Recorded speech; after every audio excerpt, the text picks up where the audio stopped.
j'ai eu l'occasion d'intervenir sur l'approche culturelle dans le marketing des services. On en a longuement parlé durant les 2 jours. Et lorsque l'on voit que le marketing dit relationnel n'est pas né par hasard, quand on retrace l'historique, on voit que l'homme en fait est au centre de tout, l'homme avec la relation qui va avec, la notion d'échange et d'échange social qui va avec. Et donc, étant donné que l'homme est au centre de tout, on peut aisément comprendre que les variables culturelles impactent forcément le marketing et notamment le marketing des services. Alors juste pour résumer, ce qu'on appelle la culture du service est pour moi une affaire d'abord doublement culturelle au niveau macro avec la culture nationale, les traditions dont qu'on ne peut pas oublier, et à un deuxième niveau micro qui est la culture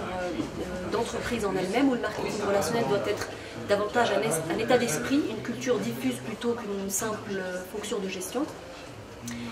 Le marketing, la culture du service est également une affaire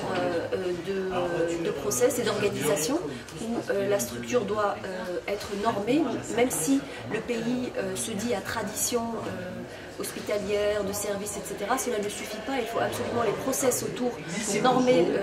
le service et que celui-ci soit répétable à l'infini de la même manière.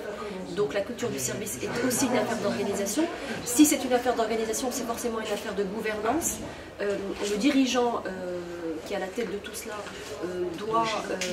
faire attention non seulement à ses prérogatives, j'allais dire financières, mais également en même temps faire attention à ce que veut le client en face. Et on doit en fait trouver un peu les dirigeants en mouton à 5 pattes qui en même temps se préoccupent des besoins de leurs banquiers, de leurs actionnaires, mais également des besoins de leurs clients. Et puis bien évidemment, ce qui découle de ça, c'est que la culture du service est également une affaire de ressources humaines où le personnel, ce qu'on appelle le personnel en contact avec le client, doit être formé de la bonne manière et avoir les bonnes, la juste personnalité. Et désormais, ces gens-là ne sont pas recrutés seulement pour leur diplôme ou leurs expériences professionnelles, mais également pour leur capacité relationnelle et leur capacité à avoir de l'empathie avec le client. Ce que j'ai abordé également, c'est la notion de gestion des conflits,